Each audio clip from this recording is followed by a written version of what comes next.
Welcome to another mini vlog guys.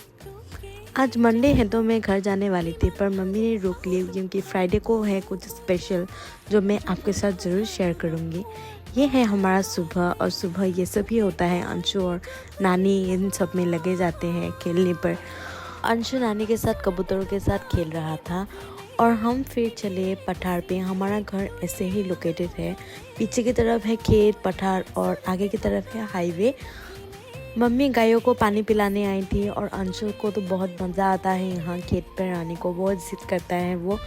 थोड़ी से आगे ही हमारा खुद का भी ज़मीन है और वहाँ पे पपीता और साग कुछ ऐसे फसल उगाए है पापा ने।